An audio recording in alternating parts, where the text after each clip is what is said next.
Phillips screwdriver. So we have to unscrew the screw of the side panel.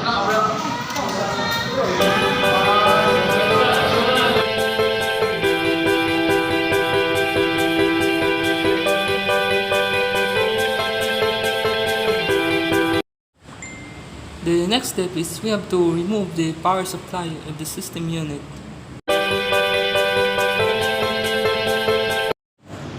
Then the next is we have to remove the power cables, the 20+4 connector,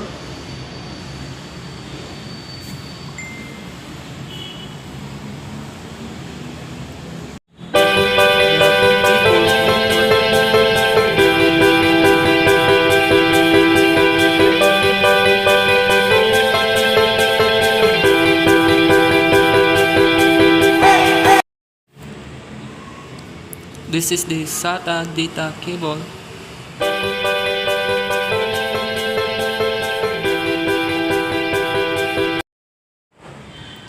Next is we have to remove the cooling fan, which is called the air cooling fan.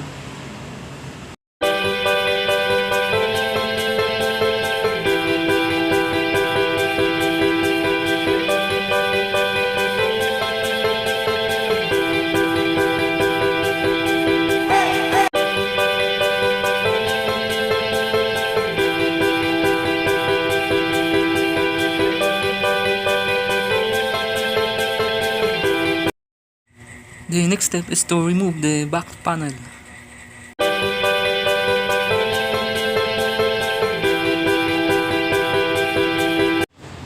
After that, we have to remove the DVD drive.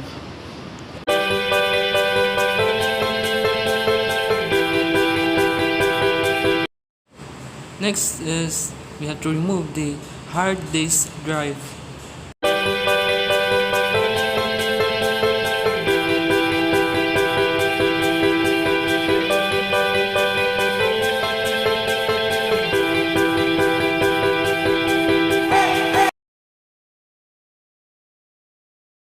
And then we have to arrange the connectors. Next is we have to remove the SATA to mini SATA connector.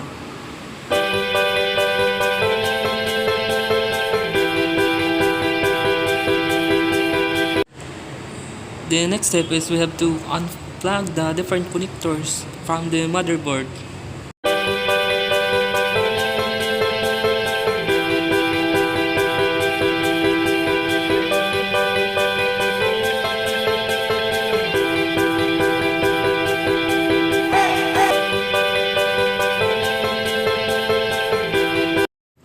Then after that, we have to remove the RAM or the random access memory.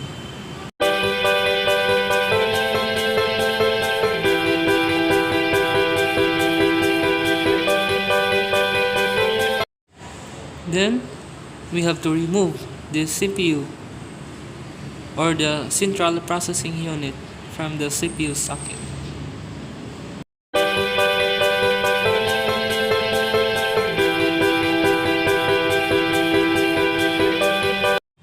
Next to CPU, we have to remove the motherboard, which is the final step in disassembling the system unit.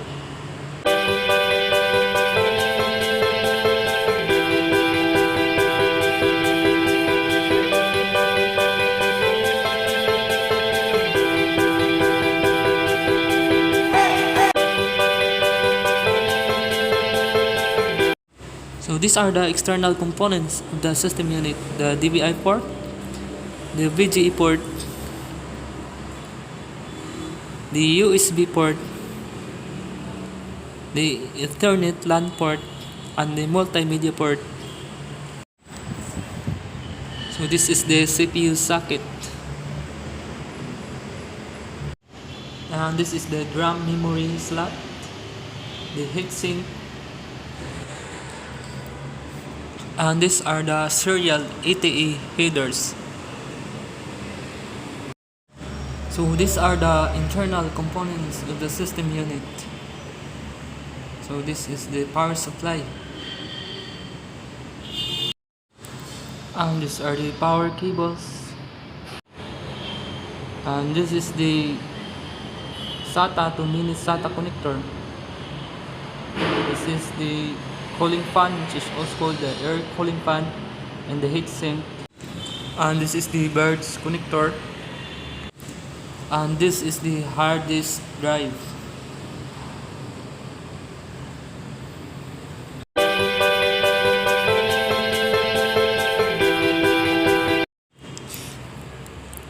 This one is the DVD drive.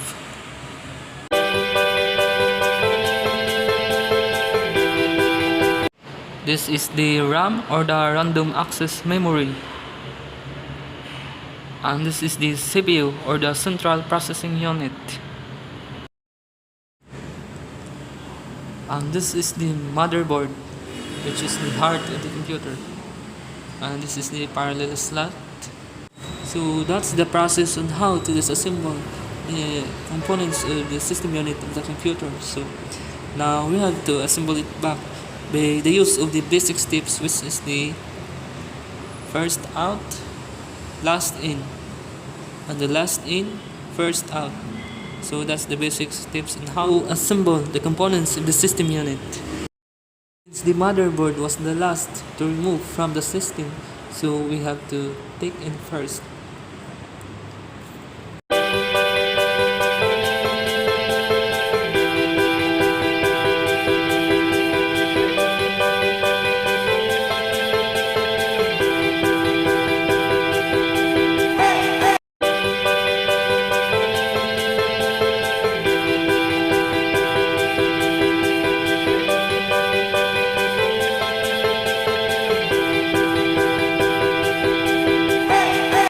Next to CPU, we have to put back the RAM, or the random access memory.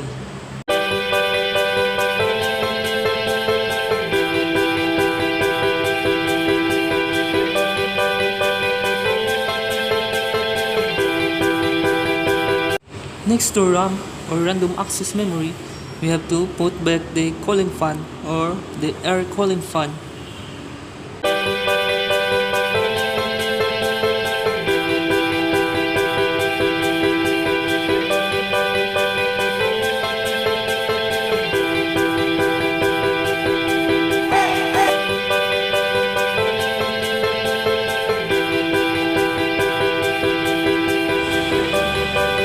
Next to air cooling fans, we have to put back the hard disk drive.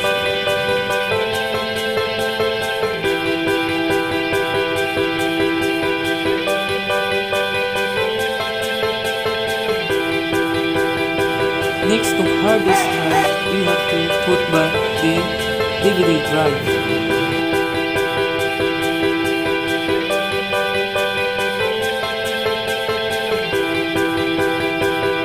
Next to DVD drive, we have to put back the power supply.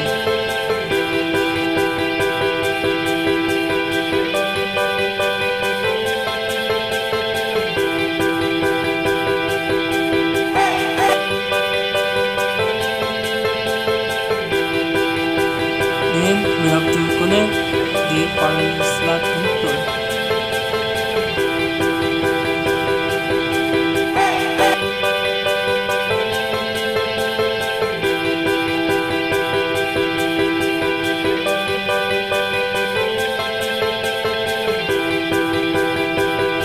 We have to connect the different parts of the power cables.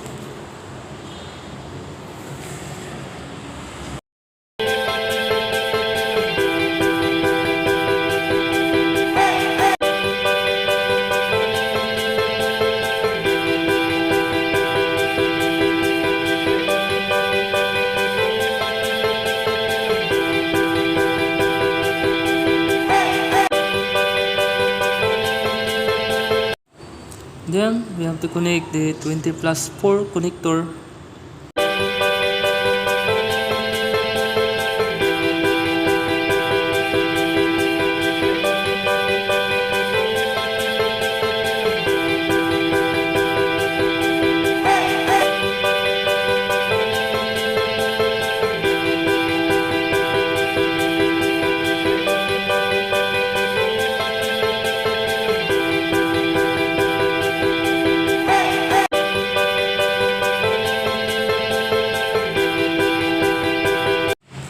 Then we have to connect the 4-pin connector.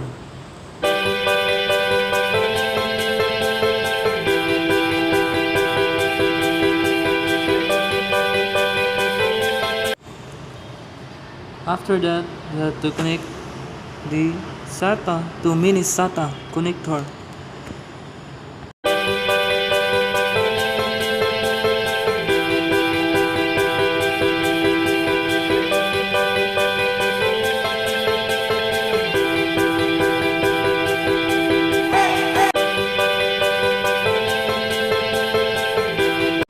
Then we have to connect the SATA data cable.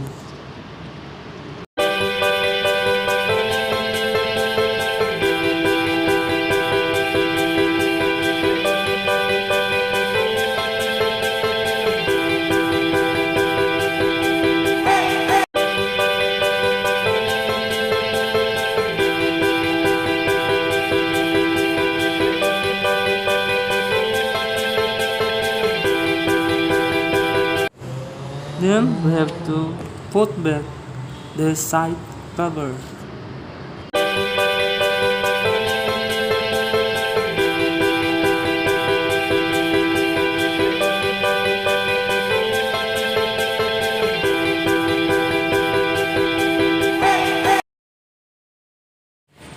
And this is the final step in assembling the system unit, which is putting back the side panel.